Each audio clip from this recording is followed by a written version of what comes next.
A massive shout out to the Jonin tier member Mr. Leroy 1998 and Jenin tier Leah Rov. Your support means a lot. If you would like your name mentioned in every video, support the channel, as well as receive special perks and soon having early access to new series, consider becoming a member of this channel by hitting that join button.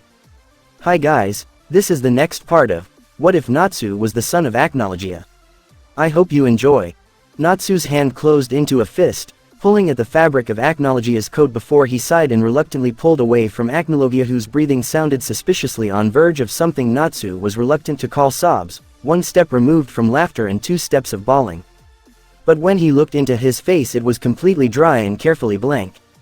Natsu blinked and looked around at the hopeful and slightly desperate faces of Acnologia's companions. They couldn't see him, he realized suddenly, their eyes looking through him, rather than at him, and Annie's arms still hesitantly lifted in the air. He swallowed heavily, and ruthlessly pushed back the relieved sob that almost escaped his lips. He almost wished he could let Annie light the air around them, maybe not as brightly as the last time, but he knew he couldn't. The noise and disturbance they brought to the 5th circle already started drawing attention. And maybe that was for the better, he decided as he studied their faces. He hasn't exactly seen himself since he died, considering the lack of mirror in this hellhole, but he knew he wasn't exactly a pleasing sight. He pulled further back from Acnologia, ignoring how difficult it was to pull away from one of the first hugs he can ever remember his father giving him. None of them looked any different since he last saw them, which means he couldn't have been dead for very long.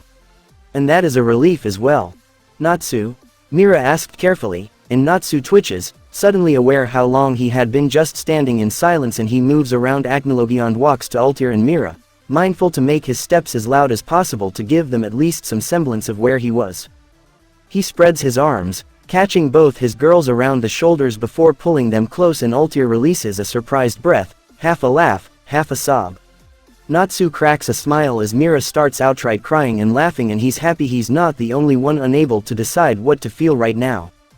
It's good to see you again, he told them, and he can see over the crown of Myra's hair that Jalal is crying as well, and Arthur is hugging Annie with the biggest shit-eating grin on his face. Laxus is there, looking suspiciously wet-eyed and gray, and Gajiel promptly sat on the floor, laughter and relief shaking their shoulders. Lucy and Urza stand behind, Lucy crying and Urza looking entirely pleased with their current situation despite the fact the whole castle hell is hunting them. It hurt more than he was willing to admit when his eyes passed all the faces and Wendy wasn't among them. But he did not dare to ask. Not yet. A punch in his shoulder brought his attention back to the white-haired woman who pushed herself gently out of his arms. You're an utter fool, she pointed out as if it were a fact. Natsu gave her a blank stare which goes entirely unnoticed, further pushing his emotions away, behind the wall he so carefully built since coming here. Correct me if I'm wrong, but I am under impression that the only fools here are you. And Natsu forces back the anger that suddenly spiked, that white-hot prickle under his skin he had been pushing down since transforming. You entered hell. Who does that? No one sane, Acnologia supplied unhelpfully, fully ignoring the glare only he could clearly see. He's the one that taught him to glare like that. It would be laughable if it actually worked on him. Natsu's glare melted into a dry look as he gave Acnologia another scathing look. I know you are not sane. You should warn people it's contagious. Cheeky brat, Acnologia offered his own glare, but it lacked the usual heat. Natsu opened his mouth, ready to tell them it was probably a good idea to get moving, but before the first syllable left his mouth, a ball of fire flashed into existence and curved towards them. The mages scattered from the point of impact. The light the fire gave left them with enough light to not run into each other. A cackle, a laugh, and another fireball burst to life directly above them. Natsu cursed, pulled Annie by her hand and threw her out of the way as the searing hot ball of fire connected with him. He hissed in pain, feeling the skin on his back bristle and peel off. He ignored it, pulling his wings apart, and the next fireball was intercepted with a ball of black and red 3 times smaller than the raging inferno. The explosion lit the circle and the dozen small creatures with thick, blocky bodies and small leather wings. One imp leered at them, small sharp teeth glinting in the light before it died down, and like a swarm of angry bees the imp screeched and dived down towards the dead dragon. Natsu cursed, spread his wings even as the rest of the mages started firing blindly into the dark. Annie, Natsu barked even as his clenched fist wrapped in chaos energy sent one imp flying with a sound of a broken jaw. Annie didn't need anything else to be said, aware that they are at a disadvantage as they are now. She rose her hand, fingers spread, and muttered the incantation needed just as she did before, and at once the world was flooded with light. Natsu bit back a curse as he stumbles out of the way of a suddenly sloppy swipe of the imp's claws, the creature screeching at the bright light.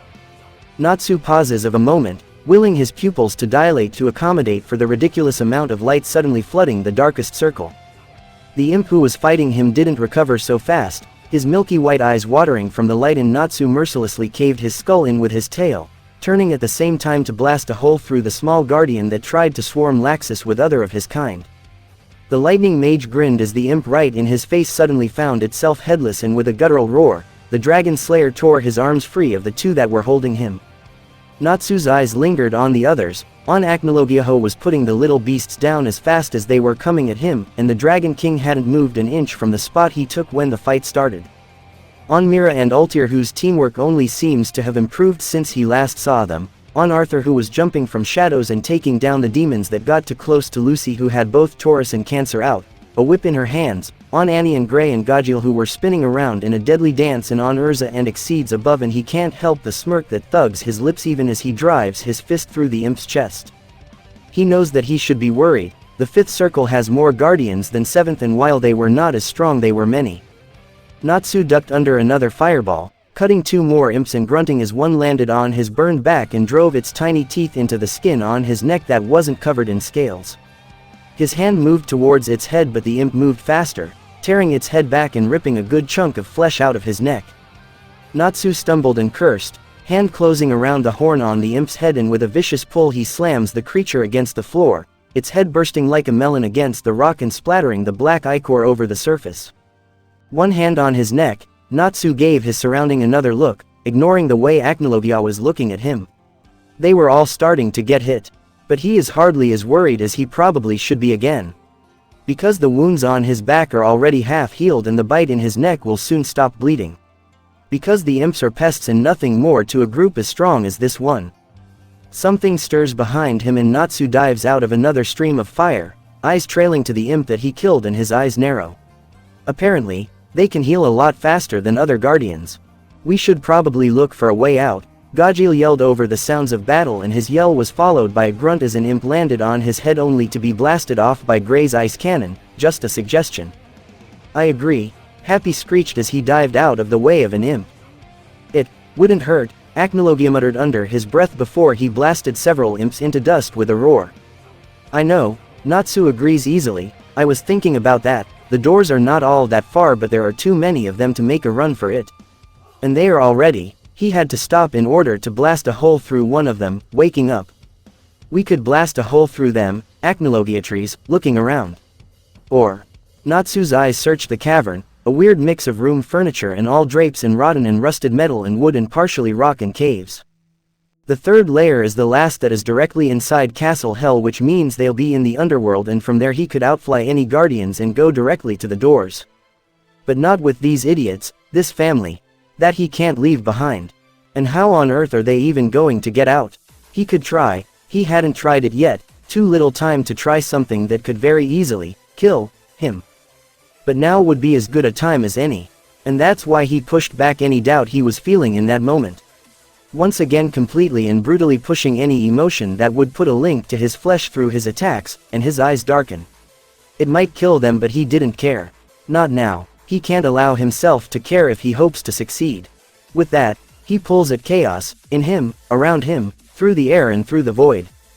The gods didn't make the void disappear, they just strengthened the walls between, and with enough force any wall can be broken.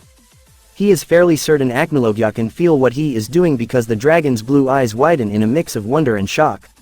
With a guttural roar, Natsu slams his fist into the ground and cracks spread around like veins, but it was not the ground that cracked. Natsu glares at the ground, ignoring the jumping and biting imps getting closer. Open.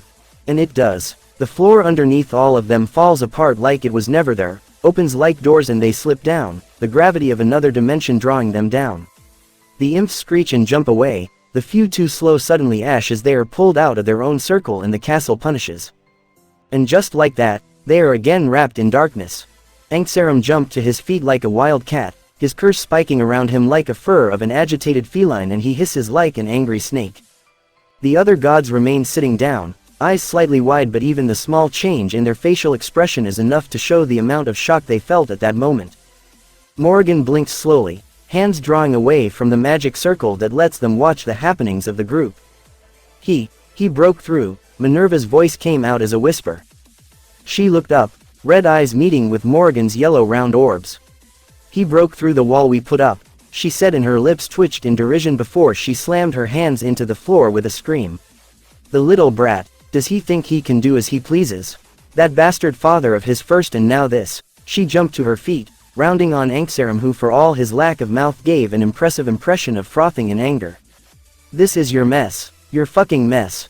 Mine, Anksaram screamed, turning on the other Supreme with a wild look. How is it my fault? Morrigan rose from her place, and Hades followed after her, the rest of the gods still sitting silently. You, Minerva gave an incoherent scream of frustration and pointed an accusing finger at him. You revived him the first time. The little brat should have stayed dead. I told you he would be too powerful. He was interesting. Anubis jumped to Anksaram's defense as if what he said was a good enough reason. And from the way Hades and Satan were nodding, maybe it was. Morrigan clicked her tongue, looking back at the circle drawn on the floor. "'Tis useless to argue about that now. We have to put a stop to this before another war breaks out. 'Tis all fun and games now, but sooner rather than later the heaven will know that a demon of our own making broke through a wall we put up. I don't know about you, but I would rather avoid another war. Not to mention what will happen if they find out a dragon is in hell," Hades added, and it served as a fuel to the fire if the way Anksaram's eyes flashed was any indication. "They can fuck themselves," he said with a growl before turning away from the circle and towards the doors. "Where are you going?" Morrigan asked, and Anksaram didn't bother stopping as he answered. "To make a deal." Before he reached the doors, a black hole in the fabric of dimensions ripped in front of him, and in an instant later, he was gone. Minerva paused, red eyes relaxing from their narrowed state and a smirk lifting the corner of her lips. "Well, at least he'll deal with this on his own. The bloody bastard." Morrigan huffed a laugh before she sat down, looking at the circle that showed nothing. "It shouldn't be a problem for long now. The group must be aware they can't leave without at least one of the Supreme opening the doors for them, and the Supreme want them gone. Knowing Anksaram, they'll get a deal they won't be able to deny." A smirk tugged her lips. "And never make a deal with the devil." They barely had time to scream before they hit the ground again. Gray hissed as he bounced off of the tiled floor, head swimming. Gajil didn't sound any better, groaning in discomfort only to release a pained yelp when Lucy landed on him. The rest fell down like sacks of potatoes, only those capable of flying landed easily if the sound of Myra's, Altir's and Urza's heels clicking on the floor was any identification. Natsu landed next to them, and Acnologia landed with a criminal amount of grace. Jalal looked around, finding their surroundings very much deconcentrating and far too different, but the lack of demons trying to swarm them was a definite plus. A long hallway stretched on either side of them, no end in sight, and doors littered every inch of the walls on both sides. "Where are we?" Jalal asked, and he wasn't sure why Acnologia was looking at Natsu as if the demon grew a second head. Not that Natsu seemed to care if his disturbingly blank face was any identification. Natsu made a noise in the back of his throat that might have been a surprise or maybe amusement, but his face reminded blank. "In the void," he said, watching as the rest of the fairy tale got back on their feet. "How are you awake, however, is beyond me." Natsu paused, as if in thought, and glanced at Acnologia, who snorted next to him. "Heck if I know. Maybe it had something to do with you shattering the veil. Care to explain that?" His tone was completely mild, but his eyes told a different story. Natsu shrugged and opened his mouth to answer, but he stopped himself and closed his eyes as he breathed in. He opened his eyes as he released the breath, and when he looked around, his face was a lot less empty, and Jalal was starting to worry. It hadn't even occurred to him until now just how much Natsu might have changed in a place like this. "Honestly, I didn't know it would work," Natsu told him, a slight smirk tugging his lips when Acnologia's eyes momentarily widened before they narrowed, and Acnologia growled at Natsu in Draconic something that sounded a lot like an insult. "You could have killed us all." Jalal can feel himself go tense. Natsu wouldn't do that, not knowingly at least. He wouldn't put them in danger. "I know." Natsu's smirk is gone, lips turned downwards and a slight frown on his forehead. Jalal closes his eyes, cursing. It was naive to think nothing would change. But I hardly had enough time to do something else. More were coming and we were already close to overwhelmed and, he stopped and shook his head as if trying to clear it. He sighed, it didn't kill you. That's quite fortunate but we need to get going. I punched a hole to get in but we can't get out through the same hole and we might as well start moving. He didn't wait for confirmation, turning on his heel and walking down the hall, rightly expecting everyone else will follow. Jalal let himself study the back of his best friend, eyes tracing the new scars that littered his body. There were a disturbing number of them before, but now, he could hardly see a patch of skin that wasn't covered in them. And maybe he couldn't see his face now but he could easily recall the deep claw mark that dragged over his eye that was definitely not there before. He had seen Natsu with wings before, the form between human and dragon he used when he was alive, and it was still hard to believe that the dragon prince in front of him was actually not breathing, which now that he started thinking about he couldn't pretend was not obvious, but this wings seemed larger, sharper and the tail had a wicked blade merged with the flesh. The curved horns, the dark scales, and bent legs. Jalal sighed, sorrow gripping at his. Natsu died. They found him, which is awesome. But it still didn't guarantee a happy ending to this misadventure. Jalal wasn't aware Arthur was walking beside him until the boy sped up his steps and ducked around Acnologia to walk beside his father. The 16-year-old was a few inches shorter than Natsu, his blonde hair reaching his chin and hiding his eyes as he hung his head slightly lower and started whispering to the Dragon Prince. Whatever he said made Natsu stop and the Dragon Prince turned around to face him fully and his hands twitched but they barely moved before Arthur hugged him as hard as he could. Natsu let out a startled laugh that startled Jalal almost as much as the sudden movement and a smirk tugged Jalal's lips. Maybe he hadn't changed so much after all. Or maybe it wasn't all for the worse. I missed you too, you brat, Natsu muttered as he pulled back, the smirk falling off of his lips. He glanced at the spot next to Jalal who suddenly realized Annie was there. Natsu rolled his eyes, a smirk rising his lips again and he nodded. Yes, you too. Annie laughed as she ran at him and before Natsu could stop her she jumped up and almost tackled him to the ground. Arthur laughed happily while Natsu pried himself from Annie with a smirk. Brats. You're starting to sound like Acnologia, Gray muttered from Jalal's right and the two dragons looked at him, bite your tongue. Natsu paused, eyes moving down the hall before he started walking again. Now that we have a moment to breathe, would you mind telling me how exactly did you plan I leave this place?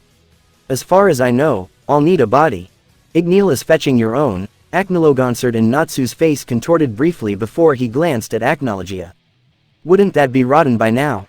Acnologia didn't quite refuse to look him in the eye, he just found the doors on the other side of Natsu far more interesting. Not completely, and once you're in it I'm fairly confident that pieces that are falling off can be stitched together by Himmel. A curious sound leaves Natsu's throat and Jalal winced. No one really thought about it probably but being in a half-rotten body will likely hurt. Jalal glanced at Natsu but any feelings of guilt get squashed by the simple fact that no matter what it can be fixed as long as he's alive. Death is far more permanent than physical pain. Before the situation could get much more awkward, and knowing Natsu he wouldn't hesitate to make it so, the group stops in front of the doors and Natsu without so much as a look at them wrenches them open. A swirling blackness greets them and Natsu scowls. He pulls back his fist and Acnologia frowns as the fist comes crashing down. The swirling darkness breaks apart like glass, the shards flying away and disappearing into thin air as the familiar-looking cavern opens in front of them, still coated in crimson from the seals flashing over the doors. Souleater, the gatekeeper greeted them, completely calm even when every member of Fairy Tail pointed their hands at him. Natsu didn't look at the giant, his eyes fixed on the figure standing in front of the demon. Natsu swallowed, unease settling in his stomach at the sight of the white orbs that looked back at him.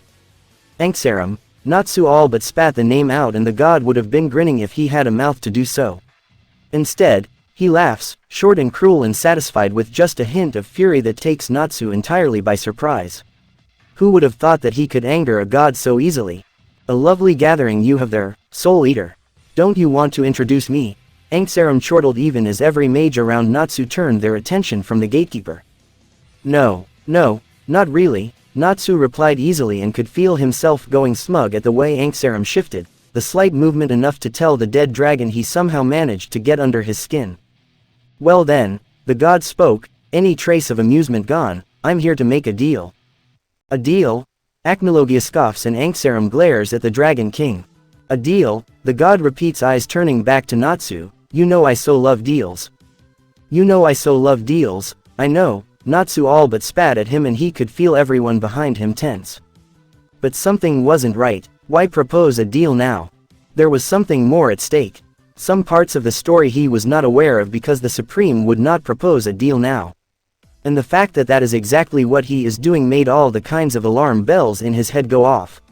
Could it have something to do with the fact he punched a hole through their wall? It didn't seem particularly significant then, but now, it made sense actually. It made a frightening amount of sense and Natsu was not sure what to make of it. What kind of a deal? You can't be serious, Laxus demanded, stepping forward, and he would have reached Natsu if Acnologia hadn't caught his collar. Sit. The Dragon King spoke as if he was talking to a stupid child. That guy has a key we very much need, so let the grown-ups talk. What? I believe he is saying that the only way to leave is if that thing lets us, Jalal explained, nodding towards Anksarum. Natsu almost throttled them where they stood as Anksaram's attention shifted towards them. The god was unpredictable. To begin with, annoying him was something only Acnologia himself could do relatively safely. If it came to fight, Natsu was certain he and Acnologia could take him down, but the rest would surely be caught in the crossfire, and it would also mean the rest of the underworld gods would come in. Against those odds, Natsu would go only with the whole Dragon Council behind him. Which would mean the start of a war and quite possibly Ragnarok. Not a good idea. Natsu wondered what could the god even ask in return for the key, as Acnologia explained it. Every option that crossed Natsu's mind did not seem particularly appealing, and some were downright frightening. Not to mention that Anksarum could read his mind, and the mind of every mage behind him as clearly as if they spoke their thoughts out loud. Acnologia was likely shielded from it, being a dragon and all that. But that was only one fighter on their side and they were ridiculously outnumbered. The fact that everyone was still alive was beyond a miracle. Adding to that they just might make it out, well, it was a story for far more than the history books. Part of him wondered, when will Anksarum laugh in their face and the rest of the gods will swoop down and blast them into oblivion? The fact that they have not done that yet was actually more worrying than anything, because it meant that this deal, whatever it was hardly in their favor. The deal? Impatient, are we? Anksarum all but laughed in Natsu's face and Natsu snarled in return. The bastard knew exactly what was going through his head without a doubt, and he was purposely stalling. Part of Natsu entertained the idea of punching a hole through the gate the same way he punched a hole through the circles. Anksarum seemed to shift slightly and Natsu blinked, unsure if he imagined it. Well then, here's the thing. You know well enough that you can't kill demons here, which basically means that no matter how much you try you'll always be outnumbered. That's not even counting the gods, and you have the luck of being fairly entertaining that we considered other options rather than your termination. That being said, killing Acnologia would bring more trouble than he is worth, frankly, and that means I would much prefer you out of here, because I'm fairly certain that despite his complete lack of regard for the safety of those mortals, he wouldn't be here if he hadn't planned on getting out with you in tow. On the other hand, I would be more than capable of letting the two of you out and keeping the rest, but I somehow doubt you would be willing to leave it at that. So, you see, we have reached an impasse. I cannot just let you walk away, and keeping you here is becoming a headache. So, what? Mira finally asked, why can't you just let us leave? It's a matter of pride, really. He can't just let us leave because it would prove that it is possible and fairly painless. I mean, we are all in one piece and we actually managed to do what we came here to do, Acnologia stated, staring at Anksarum, who looked back. I understand his position, unfortunately, but don't try to appeal to his better nature, girl. There isn't one. What I would like to know is, what do you want then? Well, as I said, I want you gone and you want the key. It might seem very straightforward to some of you with lesser intelligence, but the Dragon King is right in the regard that letting you go without some sort of payment is out of the question. For all I care, I could simply lock you here and wait for the mortals to starve and then give the key to the Dragon King and Souleater, but again, it would be more trouble than it is worth. On the other hand, we, and I mean we as in the gods, are in short supply of servants. Out of the question, Natsu hissed. He will not allow his idiot family to pay the price for his life, not a price like this. He will not let them be turned into the demons. If that was the only option, then they could leave him here. They will not be used as your pets. He could feel them all tense up behind him, and the mere thought of any of them turned into what he was made him sick. You don't really have much choice. Even if they left you here, I would not let them leave without some sort of compensation for the damage they caused. And besides, how bad would it really be? I would even let them live out their lives before they came here. It can't be that bad, right? Urza bit her lower lip, eyes catching Natsu's, and the dead dragon shook his head sharply, glaring with such intensity it made her flinch. He couldn't believe that she would even suggest it. It's worse. Anksaram rolled his eyes, and Natsu barely stopped himself from jumping on him, clawing and biting. You're dramatizing. And besides, you didn't let me finish. He waved his hand through the air, a golden scroll spread between his fingers and rolled down to the floor. A contract, Anksaram explained, gesturing to the blank line at the end. All I'm asking for is one soul. That didn't sound right. It sounded far too simple and far too fair. More than a dozen entered hell, and they would let them all leave with only one soul bound to return. Two actually, if Natsu returned here, which now that he thought about was not 100% certain. If he returned as a dragon and lived long enough for his soul to accommodate, would he go to the stars when he died? There were too many ifs in that situation, and it was hardly the right time to think about it. That seems fair, doesn't it? Jalal muttered, but Natsu caught it, and he could feel the rising pressure in the air. He could feel the way everyone was starting to panic, and he could not blame them. Not really, when there was definitely something that they were missing. Natsu looked back at Anksaram, who was smiling. If the way his eyes were turned to slits was any identification, and his red eyes moved to the contract in his hand. It was a long thing written in tiny condensed letters, but if he learned anything it was to read the smallest of prints before anything. We can read that, right? You have so little trust in me, Anksaram spoke, sounding as if that actually hurt his feelings, but the smile did not disappear as he snapped the contract and the scroll rolled up. He extended his hand, letting Natsu hold it, and Natsu took it carefully, half expecting the golden paper to jump and bite him or do something equally nasty. The dragon prince took it and slowly opened the rolled paper, one eye on Anksaram. The scroll fell to the ground with a thud, and Natsu's eyes fell on the first line of the text. Written in a language he could not understand. Is this your idea of a joke? He hissed, hand clenching, and the paper crumpled. Anksaram didn't seem fazed by the glare or the anger. Yes, he easily agreed, and when Natsu continued to glare he rolled his eyes. You can't seriously think I would make it that easy. Where is your sense of adventure? Let them suffer the greatest gift of Anksaram, that which all humans look for. Let them be immortal, hated and despised, and forever walking on the line between life and death. Let them house chaos that will kill everything around them. I will make sure that each and every one of them ends up here, corrupted by one end. Natsu stumbled back, staring at Anksaram, who was still smiling as if nothing was wrong. What was that? Did he imagine it? No, he couldn't have. He felt it. He could still feel it, as if touching something ancient, evil and incomprehensible, yet disturbingly familiar and similar. Anksaram was now frowning, staring at Natsu as if the dragon prince has grown a second head. I cannot. His thoughts are clouded, barely there. And fleeting. Just feelings and impressions. How is that possible? Natsu would very much like to know, because he was fairly certain he was reading Anksaram's mind.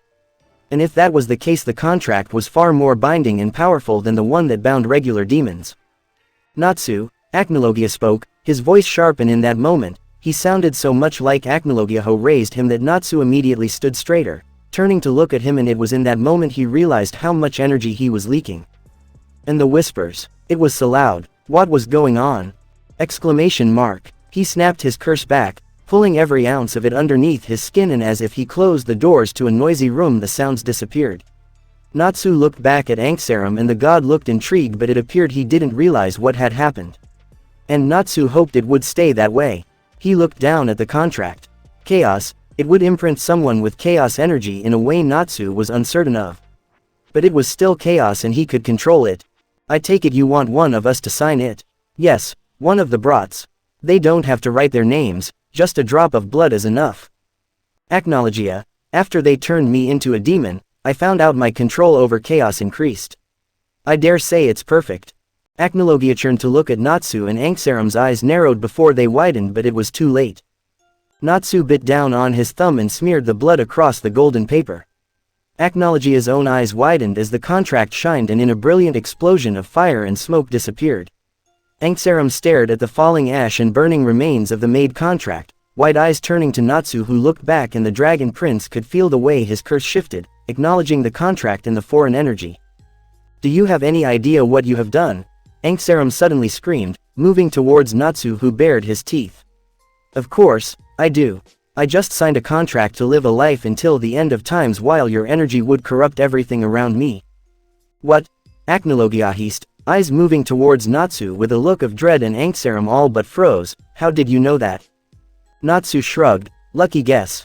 I guess I should inform you that, me being what I am, I will only be very hard to kill. Now give us the key." "What is he talking about?" Gajil demanded, feeling as if he missed an important part of the conversation even though he was standing in the same room.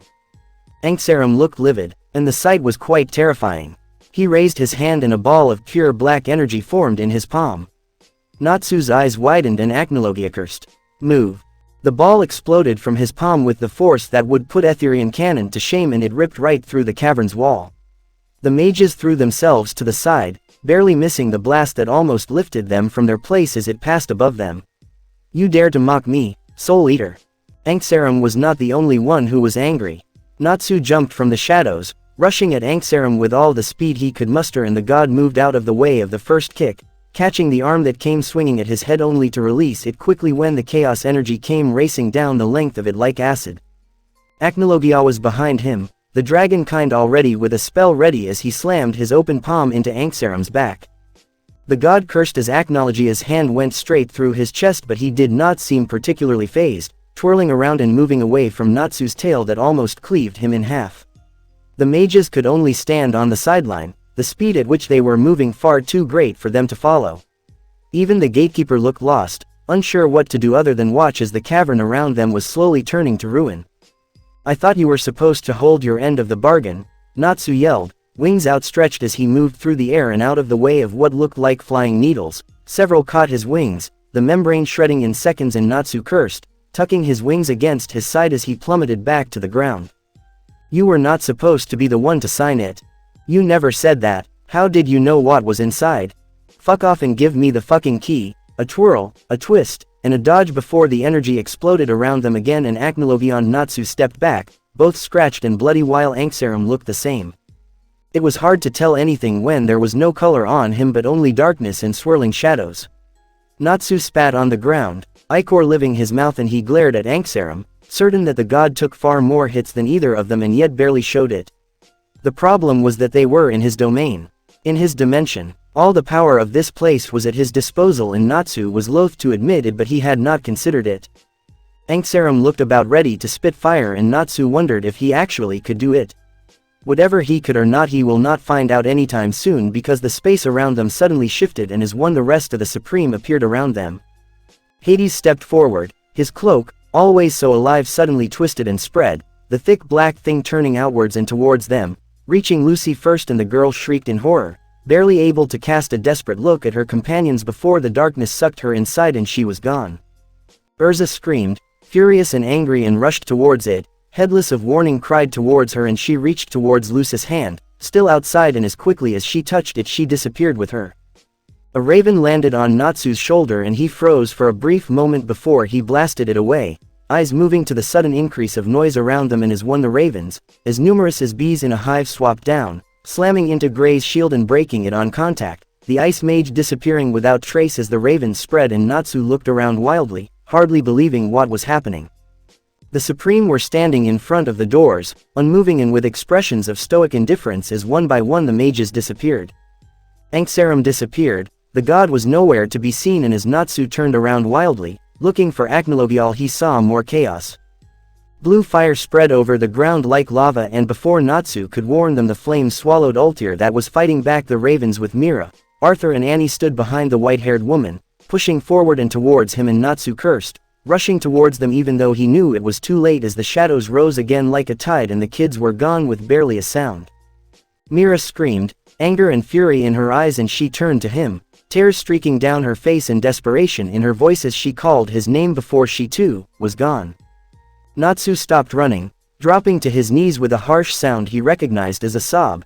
Acnologia suddenly stood in front of him and he realized that it was only the two of them, the wall of fire and shadows separating them from the gods that he wanted nothing more than to rip apart. "I'm sorry," Natsu whispered, and Acnologia shrugged. "I hardly consider you responsible. If anything, I'm damn proud you managed to trick the bastard." A wet laugh escaped Natsu's lips as Acnologia disappeared in the swirling shadows, and a moment later even he was swallowed by darkness. The shadows and fire and birds disappeared as if they have never been here, the 8 gods turning towards the 9th that sat behind them with an expression of utter fury on all of their faces. "I can't believe you have been so stupid," Hades hissed, moving towards Anxarum. The other god growled, "You can't honestly say that it would have been better if he got away with it." "'Tis unacceptable, what you did," Morrigan stated, crossing her arms and glaring at Anxarum. "We have to honor our deals.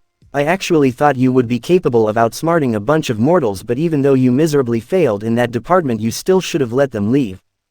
It wasn't the bloody mortals. Souleater did something. He's far more dangerous than any of us anticipated. Whatever Zirf did turned his curse into something far more powerful than it was when we created him." "Well," Anubis snarled, "now we have no way of finding that out." "Good job." The feeling was odd, so warm it almost felt hot, but in a good way, in a way that made him want to turn over and continue to sleep. But the light was too strong for that. Yellow and warm, and the scent of green. It all felt alien, different, wrong. Like a dream bound to turn to a nightmare. No, that wasn't it. It wasn't the outside that felt wrong, but the inside. Oddly tender and irritated, like fresh skin after a bad burn. Where am I? It smelt familiar. The flat rock under his head was pleasantly cold, a stark contrast against the heat warming his cheek. He turned his head and twisted his spine, burying his face into the crack of his elbow to push back the light that fell into his eyes. Not just any light, son. With that thought he opened his eyes, squinting and blinking rapidly to adjust to the light even as he tried to adjust his pupils. But he was relaxed, confused and disoriented, certainly, but relaxed in a way he couldn't remember being in a long time. His eyes trailed down the length of his arm, slowly comprehending what he was seeing. There were no scales and claws, only scarred skin. But well-known scars, old and welcome. The skin was a sickly gray, veins purple against it, but it was warm. He moved his other hand, looking over the palm at the same skin, perfectly blemished and human. Am I dreaming? It felt real. His chest hurt and he gasped, breathing in and almost choking on it.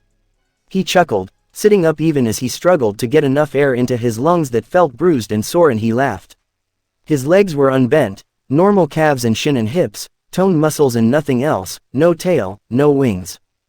Just human. I see you're finally awake. Acnologia's voice spoke behind him and he turned around, staring at him with black and red eyes shining in the half-light as his face turned into shadows. Pale, grayish face, sunken and skinny, grinning from ear to ear, and pink, shoulder-length hair framing it. Acnologia smirked, amused and relieved beyond words, only to frown as Natsu's own grin disappeared in the flash and the dragon prince jumped to his feet, eyes suddenly wide and panicked. Where is everyone? The last thing I remembered was being swallowed by.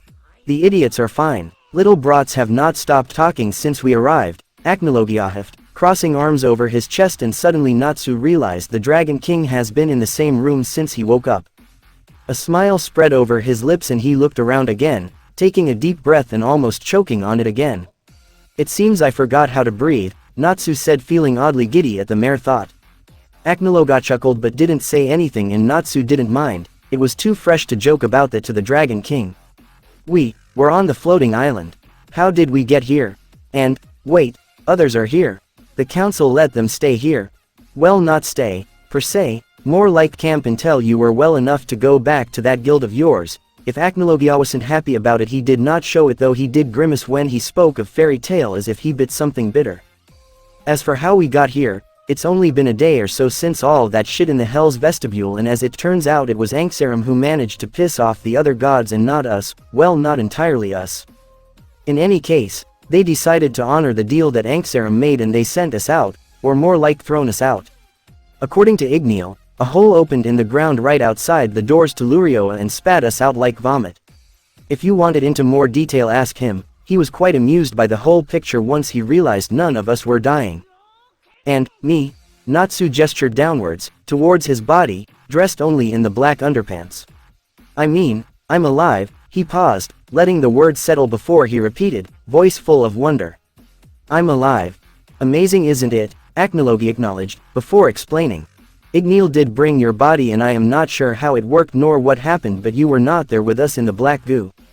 Naturally, the brats panicked and I stayed perfectly calm. Natsu blinked, making a note to ask Igneel about the likely more objective side of the story. Now you have to understand your body was in its dragon form, on a good way to turn rotten inside and out, and as we tried to figure out where you went the body shifted and, well, for the better word, fell apart.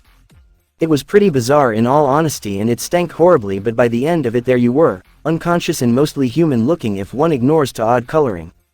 Natsu nodded as if it cleared everything, but really it didn't. It left him with more questions, and frankly, looking back at it all, it seemed disappointingly anticlimactic. Maybe that was for the best, maybe he was being pessimistic, but it felt unfinished. Now then, let's get you outside, the sun will do you some good after 5 months in that hellhole. Well, that answers one question, yeah. Which one? How long was I dead?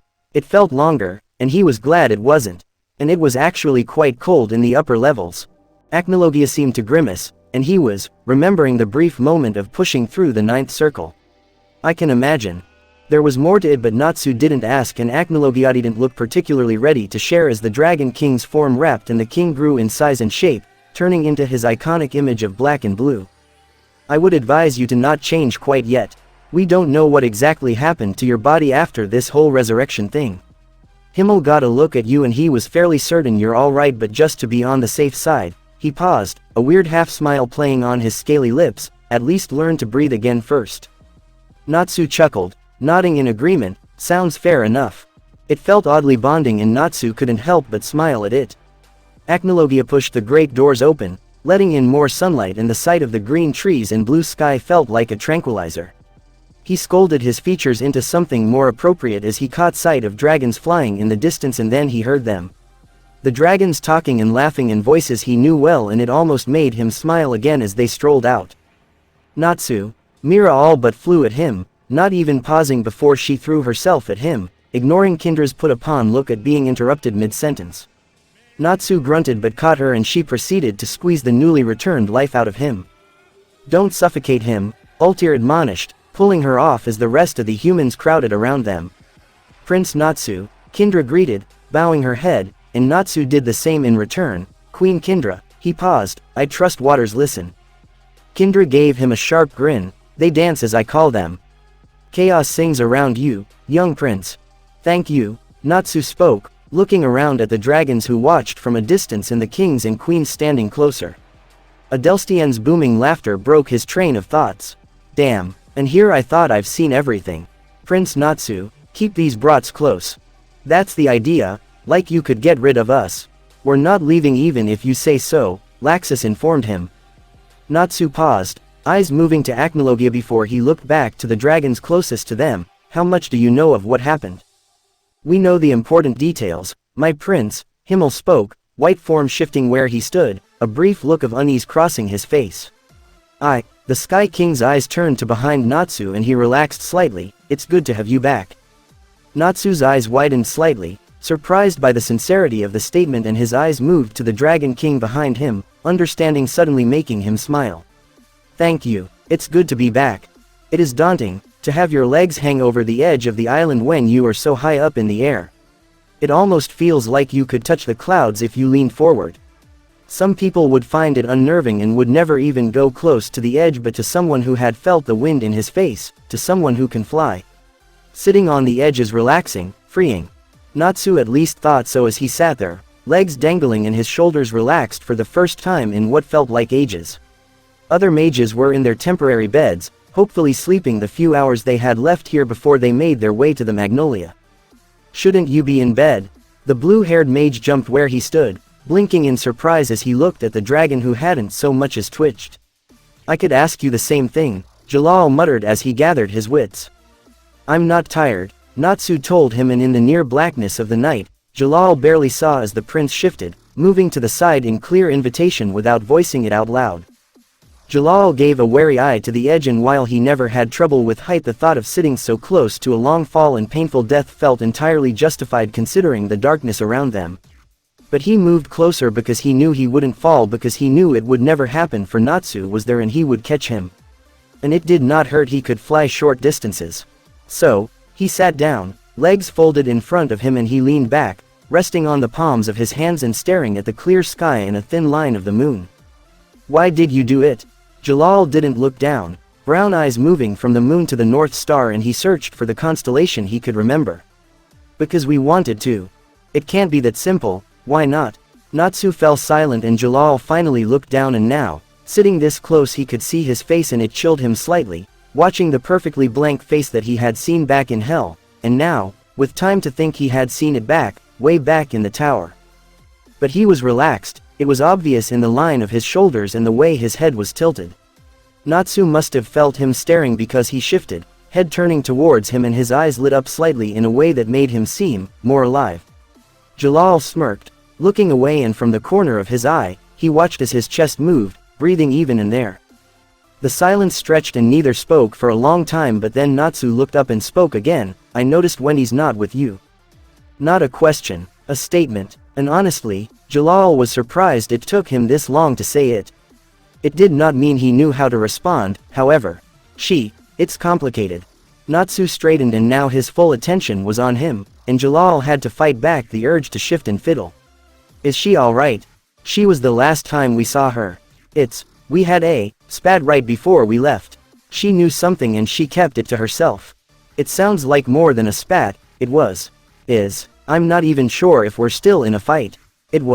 Carla had a vision during the tournament, and, look, I don't think it's my place to tell you about this. Oh, it is. What did she saw?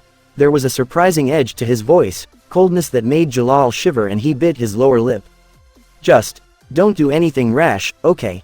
When have I ever? Jalal paused, not sure what to say to that before he just ignored it was even said. He took a deep breath and blurted it out, spilling the story in enough detail that when he later thought of it, it made him wince. They fell silent, and Natsu looked down at the land below them. The clouds were gone, and it was easy to see the lights of a city in the distance and the barest of outlines of the tallest of buildings, and Jalal wondered to what clarity could Natsu see it. It felt surreal, watching civilization so close to them now, and it took a moment for Jalal to realize why. He will never be able to see it the same way as it used to be. Not after seeing hell, not after being face to face with a god. He was not even aware of what white it had until now. I see, that's all you're going to say. What else is there to say?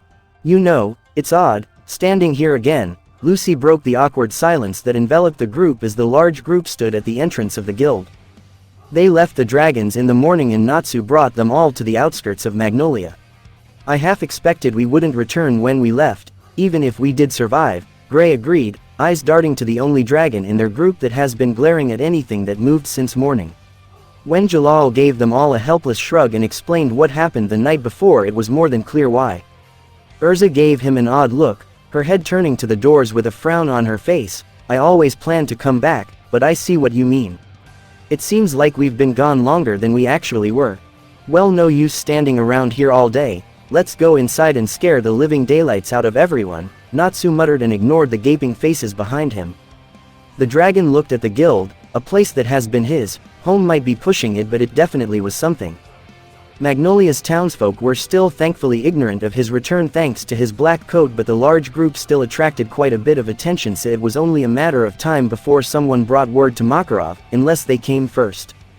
They haven't seen anyone from Fairy Tail, at least. He wondered how will they explain his return without revealing all that happened, but it wasn't something they had to think about just yet. No one in Fairy Tail will rat them to the council. Not if they don't have a death wish. His hand went to the handle, and even though the sounds from the other side were far more subdued than he remembered, it was still loud. He thought of Wendy and he wasn't sure how he felt about her. Part of him hoped she was not inside because it meant he will have more time to think about what to say. And it would give him enough time to went on Makarov, so hopefully, it would also mean he would be more careful with what he said to Wendy. Though he wasn't sure if he even wanted to be. He pushed the doors open, the cool air from the inside a stark contrast against the hot day outside, and his eyes immediately fell on the Makarov sitting on the counter and Wendy next to him. A slight, grim smile lifted his lips. No such luck. Both were looking at the group, disbelief sliding off of their places as their eyes fell on him and morphing into an odd grimace of horror and joy that should not be quite possible on the same face, yet both were clear to see. The rest of the guild was staring at them, equally stunned, but when their eyes settled on Natsu, it was the look of wariness and denial. So, they didn't know where the rest went. Well, maybe they guessed if the wide eyes around the room slowly filled with realization. They all filled behind him into the guild, and Laxus closed the doors with a bang. The other mages jumping in their seats, and a sadistic part of Natsu's brain couldn't help but smirk as he reached for his hood and pulled it down, revealing his pale recognizable features. Hello. He expected a scream, maybe a spell, even another 10 minutes of awkward silence. He did not expect the cheer that rang through the place, loud enough to leave his ears ringing. He did not expect the tears on Wendy's face and the obvious joy as she laughed, but she didn't move to run towards him as part of him expected, hoped, and Makarov was crying as well, the old man shaking his head in fond disbelief. It was surreal to him, as Elfman grabbed him by his arm and hauled him up with surprising speed. The dragon choked on his own spittle in shock as he found himself on the giant man's shoulders. Fairy Tale's dragon is back. Like a man. Natsu blinked, knowing it was Elfman's catchphrase, but he was still feeling entirely removed from the situation, and the sentence carried far more weight than it should. It was surreal, and even as he drew his elbow in Elfman's head to get off of the larger man's shoulder, he couldn't help but laugh at it all, a sound that seemed to only serve as a fuel to the others' cheer. It seemed like hours before he found his way to the bar where two mages sat without moving since he entered. He wasn't even sure why he came to them. Part of him wanted to ignore they existed, another part wanted to scream, and the third wanted to see them bend over backward in a pitiful apology that would never be enough, and that third part seemed awfully easy to listen despite the reasonable part of his brain telling him it was not right. The reasonable part that said they had a reason to stay silent after what Acnologia did to them despite how misguided they were. And in the end, he wasn't even sure what it was that made him feel this, whatever this is, for it was not anger, not exactly. Was it the fact they haven't trusted him enough, or the information alone? Both. He didn't know. What he did know was that, despite all his emotions towards the girl that was his sister in everything but a name, he right now felt. "I'm sorry," Wendy blurted out, breaking his train of thoughts, and he realized he had been standing next to her, staring at her growing unease with a blank expression. But she knew him better than anyone but maybe Mira and Altair, and she likely knew there was a lot more going on in his head than just, "I know you're angry, or not. And I don't blame you for it. I mean, I am furious at myself, and I can only imagine what you must feel like, and I know I screwed up and it will never ever be enough, but I am sorry." Makarov stayed silent, and part of Natsu resented that. But the old man likely just waited his turn. "I agree," he said at least, and Wendy fell silent, fearful eyes on his face, searching for even a hint of what was going through his mind, and it struck Natsu how much the two drifted apart. No one was quite able to tell what was going through his head since he was little, but Wendy was one of the few that somehow always managed to guess the vague direction. It further served to make him more certain into what he was saying. "It will never be enough. But you got it all wrong. I'm not angry. Not exactly. I'm just disappointed." And by the way her face showed how crushed she felt from that sentence, Natsu knew she would prefer if he had raged and screamed. But that was not his way. She probably knew it, but she had hoped. He looked at Makarov. The old man straightened in his seat. "The same goes for you. Though I guess there is resentment as well. That being said, apparently, fairy tale symbol does not stay after one dies, so my shoulder's empty." He tapped the shoulder, still covered by a black sleeve. Makarov jumped to his feet, eyes wet. You want to rejoin? Just because you did what you did does not mean the whole fairy tale is responsible.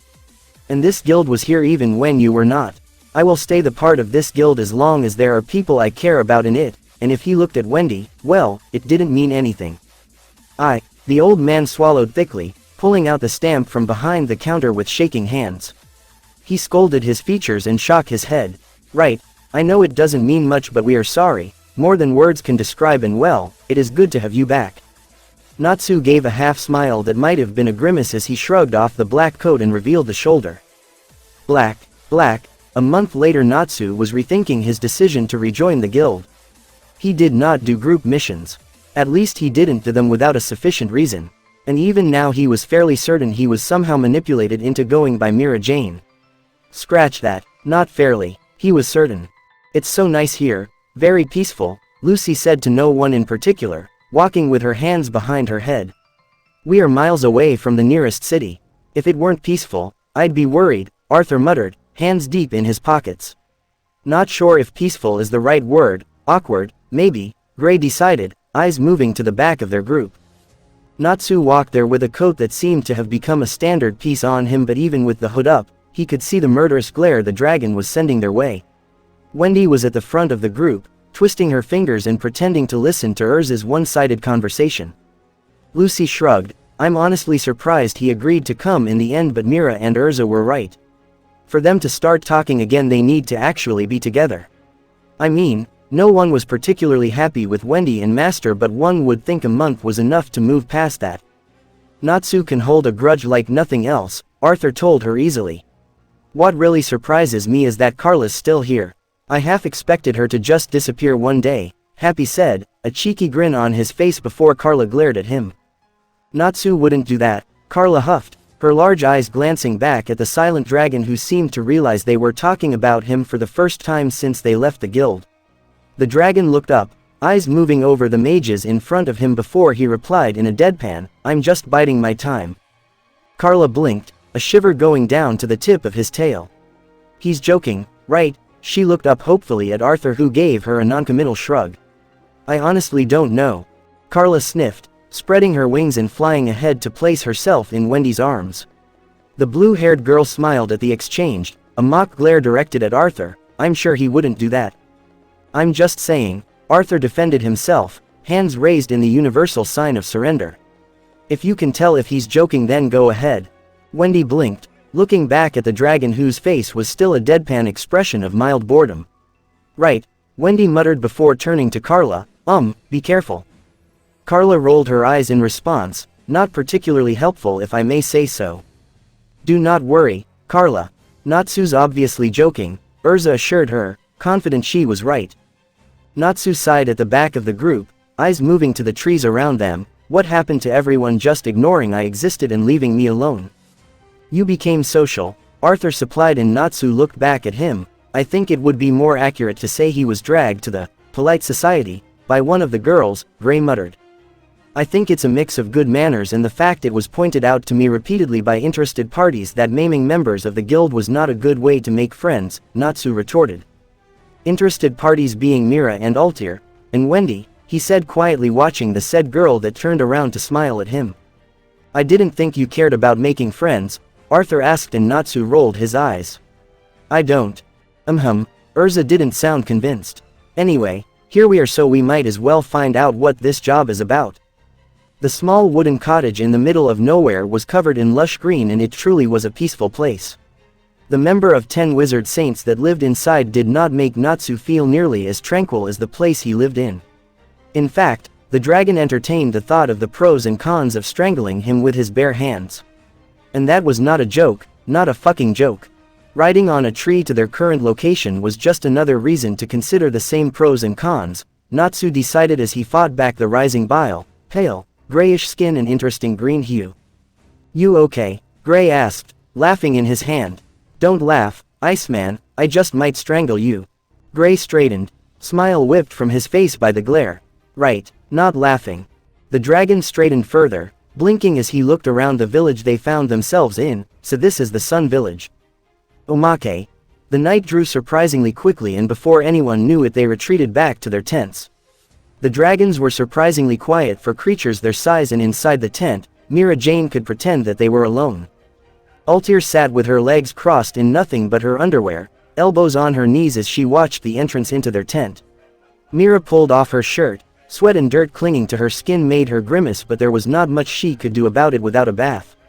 When we get back home, I will sit in a hot bath for 3 hours, she muttered, pulling her knees up as she pulled off her pants and tossed them towards the doors of the tent just as they opened. Natsu blinked, Myra's pants hanging from his head. Mira paused, eyes widening slightly in surprise before she grinned, and Altair outright laughed. The dragon shook his head, pulling the pants off of his head and pulling himself completely into the tent. You'll be all wrinkly if you stay that long in the water, he told her as he settled at the entrance, obviously not sure what to do. I don't care, Mira told him, a smirk stretching her lips as she moved towards the dragon, who looked back at her, straightening his back. Altair rolled her eyes. Why are you standing there like a statue? Get here. You're not angry. Mira stopped, sitting back on her heels, angry. Why would we be angry? I'm annoyed it took you so long to get into the tent, but that's hardly a reason enough to be angry. I was talking with Arthur and Annie and he shook his head. Don't play ignorant. You know what I'm talking about. Altair raised her eyebrow, looking at Mira, who shrugged. We really don't. Natsu shook his head before running one hand through his hair. It was shorter than it had been when he died, Mira noted, and with the lack of length, it once again stuck at every direction. He looked younger this way, she thought. And right now, he also looked frustrated. I died, Mira frowned, not really seeing what that had to do with them being angry at him, but, no, it did make sense. Twisted kind of sense that could only ever occur to Natsu. She rolled her eyes, and reached out, sitting close enough to take a fistful of the black muffler Acnologia of him today, and she slammed her mouth against his. There was nothing good about it, their teeth knocking together, and Natsu's lips pursed in surprise. The dragon pulled back slightly, still close enough that she could feel his warm breath on her lips as he breathed out through his mouth. Do I seem angry? He chuckled, shaking his head. No, I guess not. He reached behind her head, pulling lightly at her white locks as he pulled her head closer, this time opening his mouth, and it was a lot better than the first time. Mira decided, running her tongue across the sharp canines and smiling into the kiss. Natsu pulled back suddenly, blinking at Altair that had her hands snaked around his shoulders, doing her best to take off his clothes without disturbing the kiss. She looked at him through her lashes as he turned around, a sly grin on her face. I'm not angry either, Natsu, give me a minute and I'll prove it. A smirk stretched his lips and Mira pulled him back, running her fingers along his jaw, feeling the beginnings of a stubble forming, and the dragon bit her lower lip playfully before he moved away, helping Altair in her mission to relieve him of clothes.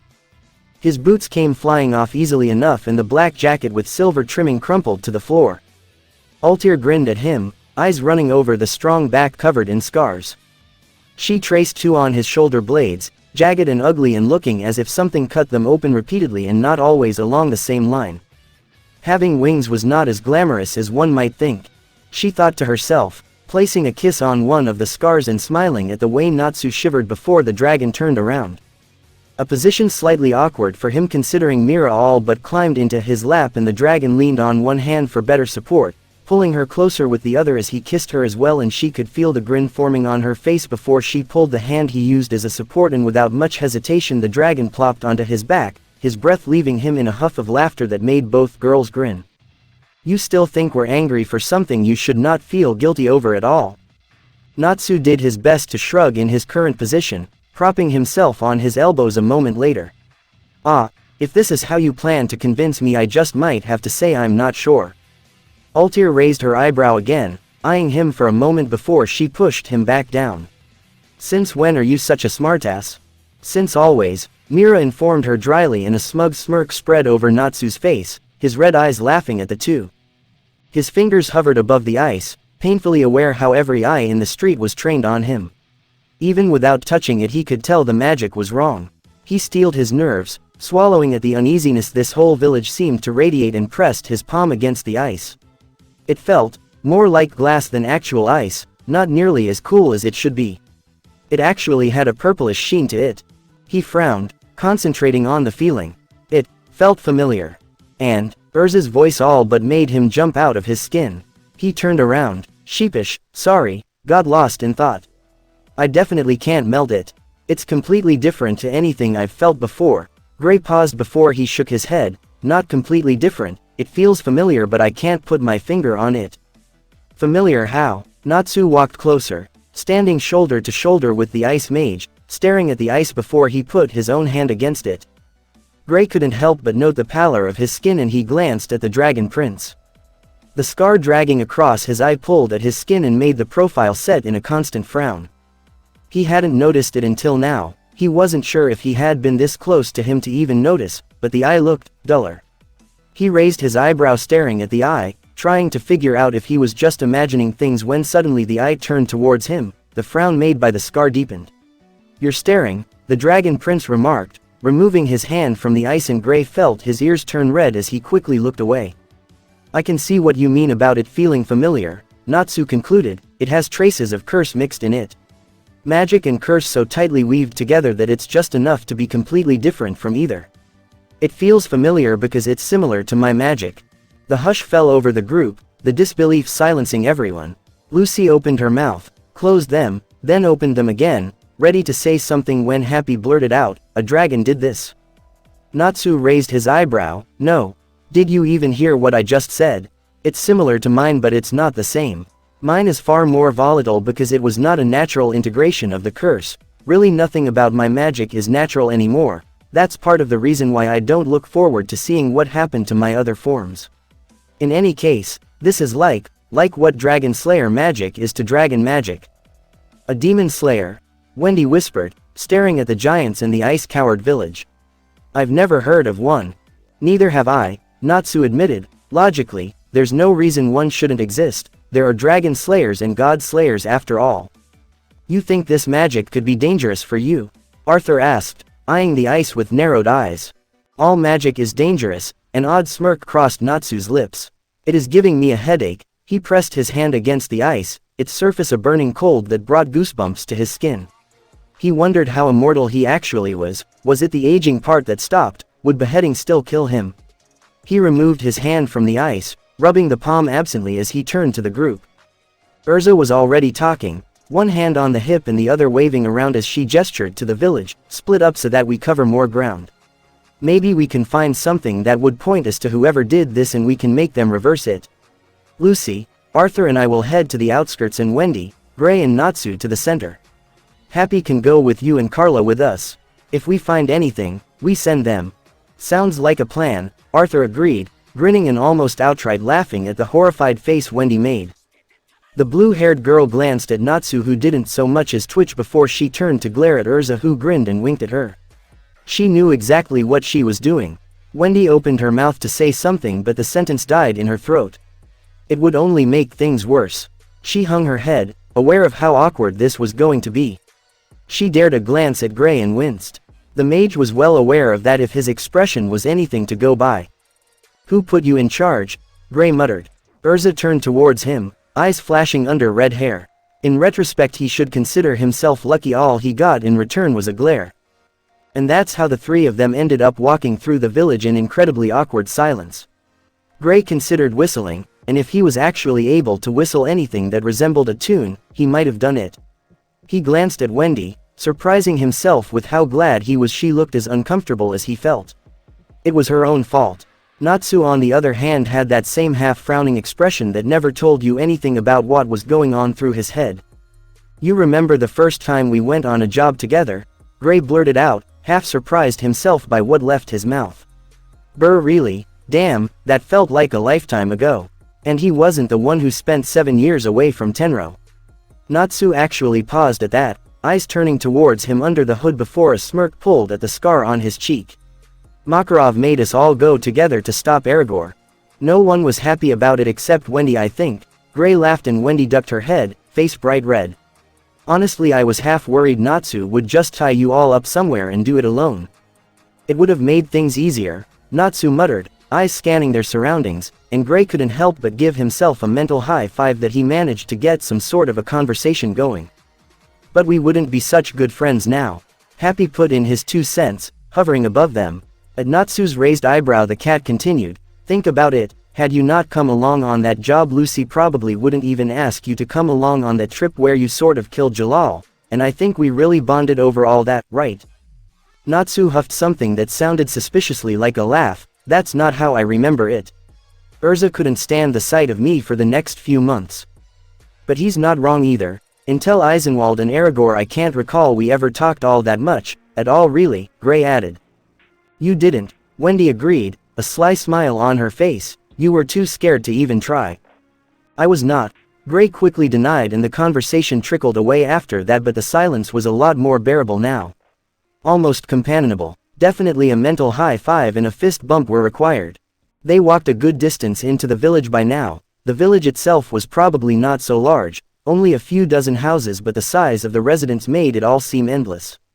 He shifted hands in his pants pockets, wondering when did he lose his shirt and if there was even hope of finding it again. The purplish sheen of the ice was actually quite nice to look at, though after he learned what it was, he didn't feel like touching it any more than necessary. "Do you think there was a demon here?" It was surprisingly Natsu who broke the silence. "Presumably that a demon slayer did this," Did he freeze the whole village while trying to kill a demon, or did he think the residents were demons? If we find him you can ask him. Gray shrugged. Aside from their size I don't see how anyone could consider them demonic, though. His eyes moved over a dog that was larger than his house. Collateral damage, maybe. They do look like they are moving to attack something, right? By now Gray was fairly certain the Dragon Prince did not expect an answer to what looked like a beginning to a monologue. Maybe they are moving towards the Demon Slayer and the whatever's behind them is where the demon is or was. That was a lot of assumption, but apparently it didn't matter much because Natsu was already walking faster, his cloak billowing behind him as he all but started jogging to the mountain in the center of the village. Lucy liked to think that people were generally good. It might be naivety or just plain stupidity to think like that, but she believed that people are, in the majority, good. Her time in Fairy Tale strengthened that belief despite the amount of utterly unpleasant idiots they had to deal with on a seemingly daily basis. Urza agreed with her on this, despite what the redhead lived through. It was a bit surprising to hear Arthur disagree, honestly. She wasn't even sure why it was so surprising. He had spent over 7 years around Natsu and Lucy has yet to meet a bigger pessimist, and she met Acnologia. Just look around you, look at everything that happened to us in the last few months. I honestly don't see it. I'm not denying that there are good people, I'm just saying, the world is filled with assholes. Arthur shrugged, ignoring the way Carla snorted. Urza frowned, looking down at him, and it did annoy the 17-year-old that he was still as short as he was. Before she spoke, that kind of outlook isn't healthy. Arthur raised a skeptical eyebrow. Look, I'm not saying, don't trust anyone, or things like that. I'm just saying people are assholes and that you need to accept that. A person individually can be both intelligent and good, but people as a group are stupid and selfish more often than not. It's a matter of, well, a new voice joined them in the clearing and the three mages jumped in surprise, turning to look at the three men standing on the frozen wall. Seems like someone came here before us. My, oh my. The second man snorted, it's just some women and children. Done, the third agreed. Urza eyed the three, hand twitching slightly as she prepared to summon a sword at the moment's notice. They didn't look particularly intimidating, but looks could be deceiving. A sniper rifle, a sword, and, was that some sort of a hammer? So hold her magic, if they were even magic users to begin with. Is there something you want? She decided to try and talk. Just because they look like trouble, doesn't mean they are. And didn't that just spring the previous conversation to the front of her head? Why, indeed there is. The sniper started talking, likely a leader of the group. We're a guild of treasure hunters. The swordsman grinned confidently, crossing his arms over his chest. Sleeve labyrinth. Duin. Urza blinked. From the way they said it, she assumed they were supposed to recognize that name. She didn't, and by the looks of it neither did the rest of her team. The treasure hunters didn't look impressed. So, they proceeded to repeat themselves. It's okay, we get it, Arthur spoke up dryly, and Urza couldn't help but chuckle at his rather impressive channeling of Natsu. Well, regardless if you heard of us or not, we are here now, the sniper spoke, his tone derisive. So don't get in our way.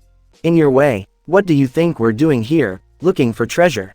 Carla snorted and then paused. Actually, I bet that's exactly what you think we're doing here. Why else would you come here if not for treasure? The swordsman snorted. Beat it, kids, eternal flame is ours. Arthur raised an eyebrow. Eternal what now? Sniper looked at him as if he was the crazy one. Eternal flame, if you don't know it's here, then why are you here? We came here to melt the ice and free the villagers. We have no intention of getting in your way, Lucy informed them cautiously, her own fingers wrapped around the keys. The hunters exchanged a look, a silent conversation that lasted a moment before they yelled in unison, that's getting in our way. No, it's not, Lucy pointed out, somewhat confused. Yes, it is, the swordsman mocked, the eternal flame is here since like forever, it's for us an S-class super treasure. But we were never able to get close because the giants protected it, Duin. And now with giants frozen, we can just waltz to it, the sniper grinned at them. That flame is likely some sort of deity to the giants, you can't just take it. Urza spoke up, angry, and more than ready to draw her sword out of its pocket dimension. Taking away that would make you nothing more than thieves. Apparently, that was very amusing because the three hunters burst laughing. The swordsman straightened slightly, still laughing as he spoke. Let me get this straight, you're telling us, treasure hunters, to not take the treasure. Ha, good one. Arthur rolled his eyes, glancing at Urza and wondering how long will it take for the woman to snap. She didn't take kindly to being mocked, least of all by people who were obviously little better than buffoons. Well, we can't lose any more of our precious time, kids, the sniper told them, we have a treasure to find. With that, they turned to leave in good riddance, Arthur thought, watching their back when something occurred to him. It wouldn't hurt to point that out. If they were lucky, he might be able to get them to leave. You do realize it's likely frozen? What kind of treasure hunters do you think we are? We came prepared, the sniper explained, and the swordsman raised a vial in the air. We have this super treasure, moon drip, we can super melt this ice. Wait, what? With that we could bring back the village to how it was, the shadow mage yelled, pointing at the vial, and that was all that needed to be said to start the chase. The treasure hunters rushed forward, seeing that they were not about to just walk away after sharing that information. You idiot, you don't share information like that with everyone. So much about how stealing is wrong, doin'. Fuck, watch the shadows. What, the guy can super move through them. Got it. Arthur yelled, jumping out of the shadow completely with the vial in his hand. The swordsman reached out, but the younger mage jumped back, sinking into the shadows along with the vial just as the hand-shaped hammer slammed into the ground and proved that it was not just hand-shaped but could actually spread its fingers. Who are these guys? The swordsman asked incredulously as he barely brought out his sword before Urza slammed her own blade down. The scarlet-haired woman whirled around him, another sword appearing in her other hand as she proceeded to stab the hunter with them. The man proved surprisingly skilled, considering she had yet to see him perform anything magical. She frowned, another sword appearing behind the man, ready to impale him from both sides as she moved in, and she quickly jumped back as 2 bullets flew past her ear, barely missing her head. The sniper, Urza called, glancing around. The hammer hand guy was dealing with Taurus, and part of Urza wondered when did Lucy summon him, and Arthur was nowhere to be seen. Thanks, Drake, the swordsman breathed out, raising his sword back up and glaring at Urza. That's a dirty trick, bitch. Urza frowned but didn't answer the jab, the swords in her hands disappearing to be replaced by a double-bladed sword almost as long as she was. The swordsman balked briefly before he glared at her again and rushed towards her. Up in the bush, the sniper, Drake, lined his sights on the redhead again. No problem, Hiroshi.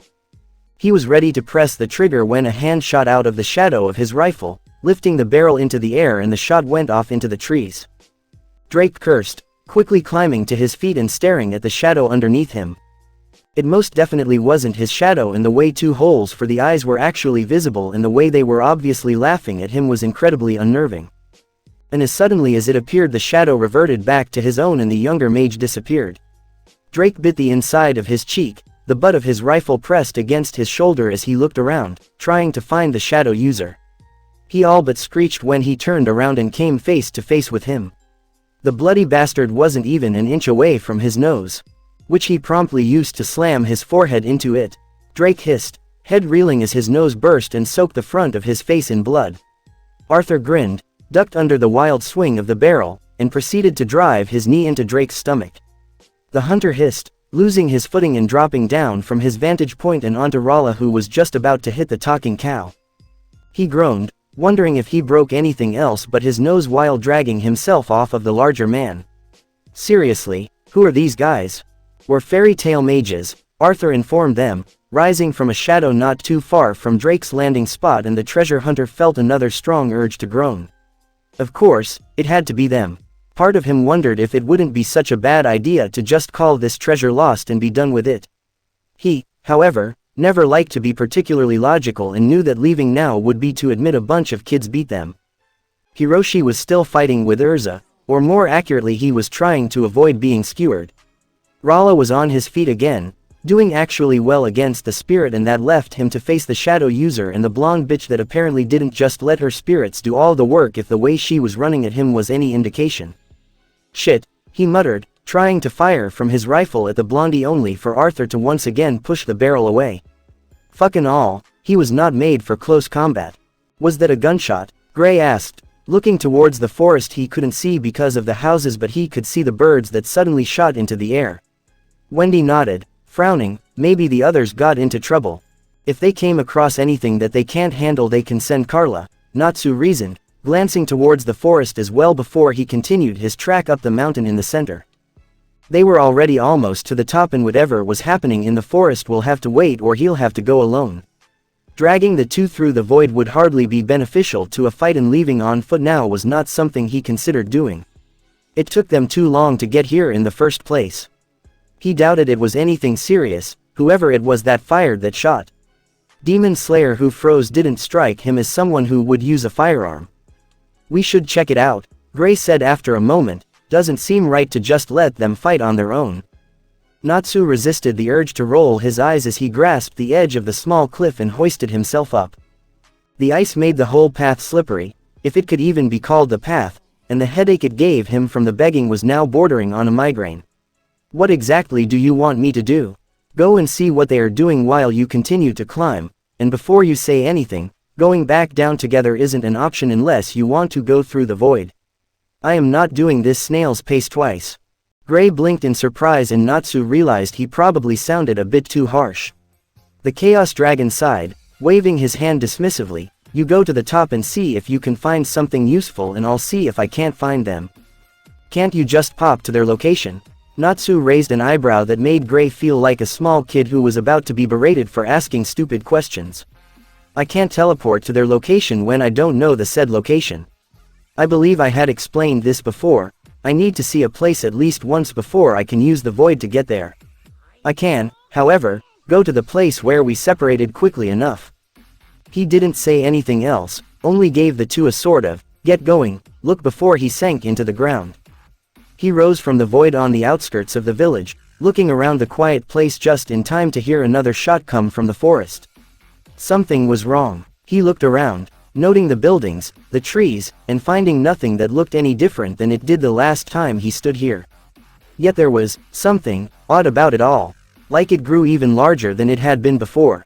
His frown turned into a scowl and he scratched the scar on his cheek, looking at the ground.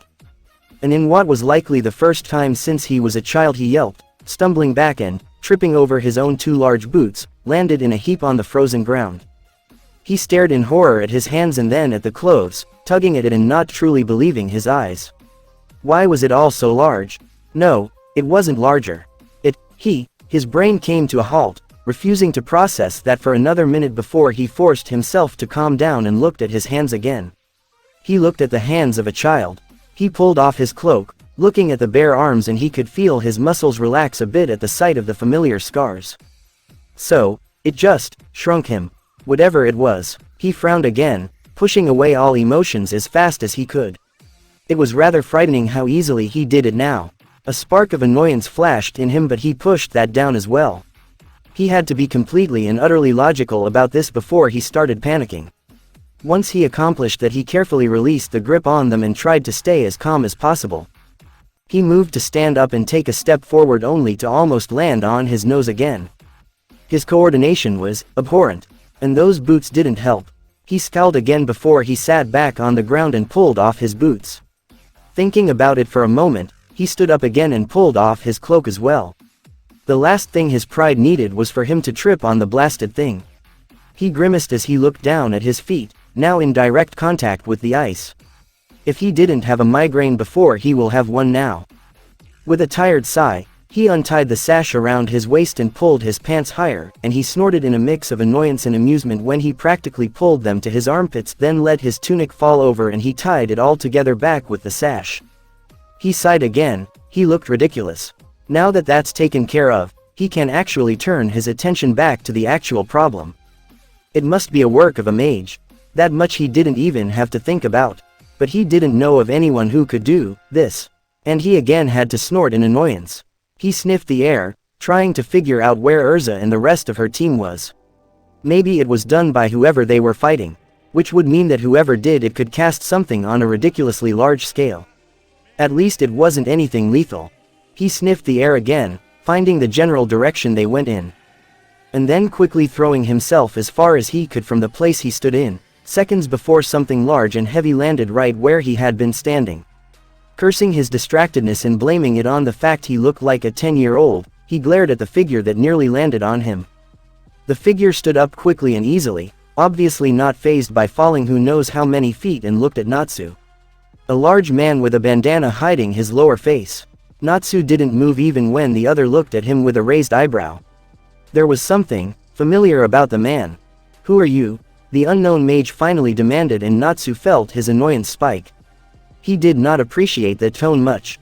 He was however surprised the other mage didn't recognize him. Maybe it was his childlike appearance.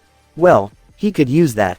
"A fairy tale wizard," he responded at length, barely pushing back a grimace at the sound of his own voice. The mage snorted, and from the way, his eyes crinkled a moment later grinned sinisterly. He raised his head and straightened his back, obviously making sure to look as large as possible and likely trying to scare him. Natsu almost snorted. He could try. "I know that little mage." The way he said it told Natsu all he needed to know. "So, you are behind this?" If the mage wanted to talk, then they could talk. "Doriate," the mage said with a smirk, and it took Natsu a moment to realize he introduced himself. "Why are you here?" "And I will tell you this, because," Natsu asked dryly. Doriate's response was to grin again, and then he moved. Much faster than it should be possible given his size. The sudden movement was almost enough to throw the Dragon Prince off balance. He dived to the side, throwing himself onto his hands as he flipped away and already started preparing the spell. But Doriate barely seemed to touch the ground before he jumped at Natsu again, far too fast this time for the Dragon Prince to respond, and the resulting kick sent him flying into the trees just as he released the spell that should have exploded into the man's face. The kick was hard enough to knock the air out of his lungs and almost make him sick. He gasped for air. The giant of a man had hit his diaphragm and it refused to work for one precious moment. He looked up through gritted teeth at Doriate, trying to figure out how the spell hadn't done more damage than tearing the bandana off and leaving him looking slightly burned. Apparently, it wasn't just his perception that was screwed. He was getting properly annoyed by now. "You're a fast little fucker," Doriate growled as he came closer in 3 long strides, grabbing Natsu by his face and lifting him into the air. Natsu growled at him, glaring through Doriate's fingers. Doriate cocked back his fist and drew it into his stomach again, and Natsu could feel the bile rise before he swallowed it quickly. It hurt more than it should. "Why is Fairy Tail here?" Doriate growled at him, spittle flying from the fanged mouth, and Natsu blinked, realization hitting him. "Oh," he thought to himself, suddenly amused. He flexed his fingers, pushing the twisted, black magic in his veins into his nails. When he didn't say anything, Doriate moved to deliver another punch. Natsu didn't let him. He grabbed at the hand holding his head with both hands, digging his now clawed fingers as deeply as he could, and slammed his feet into the man's stomach as hard as he could, both feet coated in swirling black and red. Doriate yelled, falling back and releasing Natsu's head on instinct, but unable to actually throw him off with how Natsu anchored himself to the arm. The Dragon Prince bit down the palm when it was far enough, pressing his canines into the flesh until he felt blood, and when the other man continued to trying to throw him off, he dragged the hands through the arm before releasing, moments before Doriate proceeded to slam him into the tree trunk. Natsu jumped away, spitting out a mouthful of blood, and Doriate looked at him with wide eyes, injured hand held against his chest. "You're a weak demon if you have to reduce your opponents to this to stand a chance," Natsu spoke, straightening his back and doing his best to look as confident as he could. Magic barely responded to him, no matter how hard he tried to call on it. But he didn't have to rely solely on magic. The demon looked wide-eyed at him, obviously not expecting anyone to recognize what he is so quickly. Or to stay so calm if and after they realized. "Who are you?" Doriate hissed. The demon was looking at him more closely now, and Natsu wondered what he saw. He apparently saw something that made him pause, because his eyes momentarily widened and then he lowered his stance, obviously getting ready to attack again. "You're a demon, aren't you? A true one?" Natsu blinked before he shrugged. He didn't confirm or deny it. He himself wasn't sure what he was, but he was fairly certain that no one else knew exactly either. Doriate didn't like his silence apparently, because he lunged at him again. Natsu twisted out of the way, cursing the way his body responded. He didn't remember the last time he felt this sluggish. Doriate ran past him like a bull, and Natsu opened his mouth, Chaos Dragon's roar. It was far weaker than it had been when he was half the age he appeared to be now, despite the amount of magic he concentrated into it, but it hit the demon and it did hurt if the way he cried out was any indication. "He'll take that over the smudge." His first attack left. Doriate once again quickly regained his footing in Natsu's side. That's apparently when Doriate decided he had had enough and promptly started running away. Natsu was having none of that. 2 quick steps before he dropped through the void and appeared above Doriate, black claws digging into the shoulders as he fell on top of him, and the demon's yell this time was more of a surprise than pain. Natsu still found it rather amusing that the demon didn't recognize him. That was a rather rare occurrence in the last few years.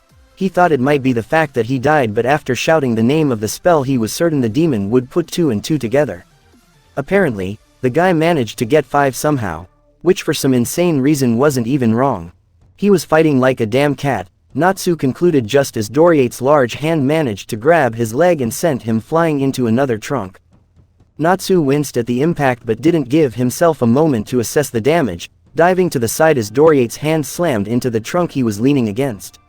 A quick series of punching and kicking and avoiding followed. Natsu was fairly certain some of his ribs were broken from the 2 times he was slammed into the trees, but he was also fairly certain he broke Doriate's nose and knocked out a few teeth. The fight was broken when a screech sounded from above him just as he was in the process of jumping away from Doriate's fist. Huge claws closed around him and with one powerful swing whatever grabbed him carried him away from Doriate. He growled in annoyance, looking up to see what manner of fresh hell was this when he found himself staring at the large eye of a bird-like creature. What the fuck are you? Thanks for watching. I hope you enjoyed. The next part will be out soon.